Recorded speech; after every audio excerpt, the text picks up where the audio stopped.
దేవుని ఘనమైన నామమునకు స్తోత్రములు. ఈ వాగ్దానం వింటున్న మీకందరికీ మన ప్రభువును ప్రియరక్షకుడైన యేసుక్రీస్తు నామములో శుభములు, మా హృదయపూర్వకమైన వందనములు తెలియచేస్తున్నాం. ఈరోజు దేవుని వాగ్దానం కీర్తనల గ్రంథం 147వ కీర్తన 14వ వచనం. నీ సరిహద్దులలో సమాధానము కలుగచేయువాడు ఆయనే. ఈ మంచి వాగ్దానం వింటున్న మనందరి వెనుకడిలో మంచి దేవుడు నెరవేర్చునుగాక. ఆమేన్. ప్రియ దైవ జనాంగమా, మన సరిహద్దులలో అంటే మనం ఎక్కడుంటే అక్కడ, ఇంట్లో ఉంటే ఇంట్లో, వ్యాపారం దగ్గర ఉంటే వ్యాపారం దగ్గర, ఉద్యోగం దగ్గర ఉంటే ఉద్యోగం దగ్గర, మన పని పాటల్లో ఉంటే పని పాటల దగ్గర, చదువులలో ఉంటే అక్కడ, మనం ఎక్కడుంటే అక్కడ మన సరౌండింగ్స్లో, మన సరిహద్దులలో సమాధానం కలగచేయువాడు ఆయనే. మన దేవుడైన యెహోవా, ఆయన పేరు సమాధానకర్త.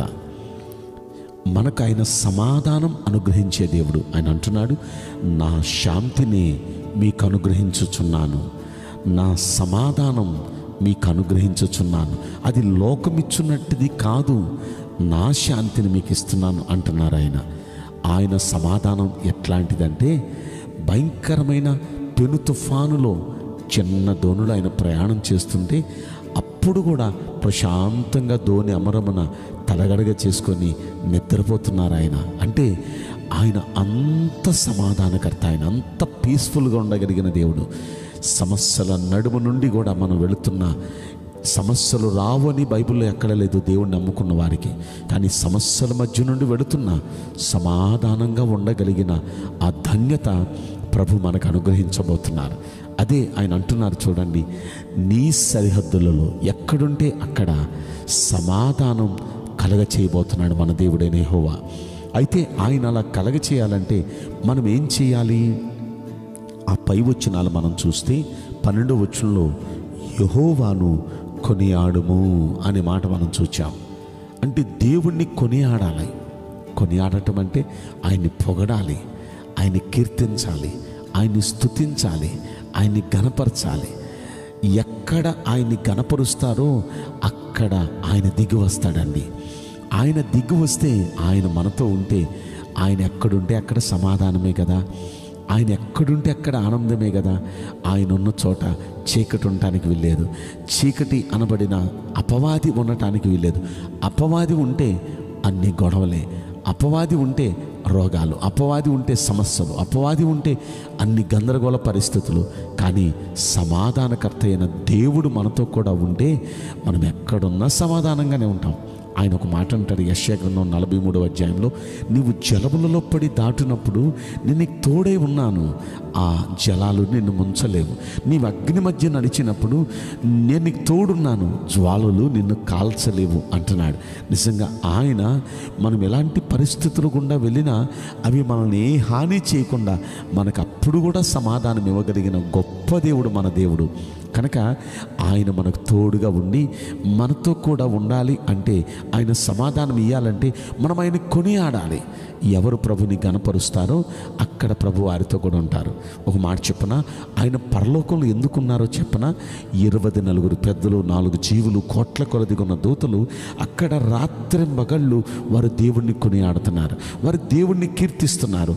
వారు అంటున్నారు, సైన్యములకు అధిపతియగు యెహోవా పరిశుద్ధుడు, పరిశుద్ధుడు, పరిశుద్ధుడు, సర్వలోకము ఆయన మహిమతో నిండి ఉన్నదని గొప్ప స్వరముతో వారు మానక రాత్రింబగళ్ళు ప్రభుని స్తుతిస్తూ కొనియాడుతూ ఉండగా అక్కడున్నారు. అందుకే అది పరలోకం. మన ఇంటిలో మనం చేస్తే మన ఇంటిలోకి ఆయన దిగి వస్తారు.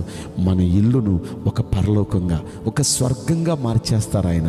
ఎందుకు ఆయన్ని మనం కొనియాడకూడదు? కాబట్టి ప్రార్థన చేయటం మనకిష్టం, ఆయన్ని కొనియాడటం, ఆయన్ని స్తుతించడం ఆయనకిష్టం. కనుక ఆయనకిష్టమైన ఆ స్తుతి, ఆ కీర్తన, ఆ మహిమ మనం ఆయనకి చెల్లిస్తే ఆయన మన ఇళ్ళల్లోకి వస్తారు. మన వ్యాపారం దగ్గర చేస్తే మన వ్యాపారం దగ్గరికి వస్తారు. మనం ఎక్కడ చేస్తే అక్కడికి ఆయన వస్తారు. ఆయన వస్తే అక్కడి ఒక స్వర్గాన్ని మనం ఎంజాయ్ చేయగలుగుతాం. ఆయన గొప్ప సమాధానం మనం ఎంజాయ్ చేయగలుగుతాం. అదే సమయంలో అక్కడ ఇంకొక మాట 11వ వచనంలో కూడా మనం చూస్తాం. తన యందు భయభక్తులు కలవారి యందు ఆయన ఆనందించువాడై ఉన్నాడు. అంటే ఆయనకు భయపడుతూ భక్తి చేసేవారు ఎక్కడుంటే అక్కడ వారిని చూస్తూ ఆయన ఆనందపడతాడు. ఆనందపడటమే కాదు, ఆయన వారి మధ్యకి వస్తారు. ఆ గొప్ప సమాధానం వారికి అనుగ్రహిస్తారండి. నిజంగా ఆయనకు భయపడే వారిని బట్టి ఆయన ఆనందపడుతూ ఉంటారు. ఈ రోజున మనం ఎక్కడున్నా సరే మనం ఆయనకు భయపడదాం. ఎందుకంటే మనమున్న ప్రతి స్థలంలో ఆయన ఉన్నారు అనే భయం మనలో ఉండాలి. ఆయన మనతో ఉన్నారు అనే భయం మనం తప్పు చేయకుండా మనల్ని కాపాడుతుంది. ఆయన ఉన్నారనే భయంతో శ్రద్ధగా మనం భక్తి చేస్తూ ఉంటే, అలా భయపడుతూ భక్తి చేసే వారిని బట్టి ఆయన ఆనందపడతారు. వారి మధ్య ఆయన ఉంటారు. ఖచ్చితంగా గొప్ప సమాధానం అనుగ్రహిస్తారు. కాబట్టి ఈ వాగ్దానం వింటున్న మనందరం ఆయన్ని స్తుతించి కీర్తించేవారిగా ఉందాం. రెండవది, ఆయనకి భయపడుతూ భక్తి చేసేవారిగా ఉందాం. ఖచ్చితంగా మనకు ఆయన తోడుగా ఉండి ఆయన గొప్ప సమాధానం మనందరి సరిహద్దులలో ఆయన అనుగ్రహించబోతున్నారు. ఈ వాగ్దానం మనందరి పట్ల నెరవేరునుగాక. ఆమేన్. నేను మీకోసం ప్రార్థన చేయబోతున్నాను. పరిశుద్ధుడా, ప్రేమగల యేసురాజా, మీ పరిశుద్ధ బంగారు పవిత్రమైన నామమునకు నిండు మనసుతో కోట్ల కొలదిగా స్తుతులు స్తోత్రములు వందనాలు చెల్లిస్తున్నాం. ఈ వాగ్దానం వింటున్న ప్రియుల జీవితంలో దయచేసి ఈ వాగ్దానం నెరవేర్చి కృప చూపించండి. అయ్యా, వీరు ఎక్కడుంటే అక్కడ వీరి సరిహద్దులలో గొప్ప సమాధానం మీరు అనుగ్రహించి తృప్తిపరచమని, నెమ్మది మనశ్శాంతి ప్రతి వ్యక్తికి మీరు ప్రసాదించమని ఈ కొద్ది మనవులు నజరేయుడైన యేసుక్రీస్తు ప్రశస్తమైన నామములో మిక్కిలి వినయముతో ప్రార్థించి బ్రతిమలాడి వేడుకుంటున్నాం ప్రియ పరలోకపు తండ్రి. ఆమేన్. May God bless you all. Thank you.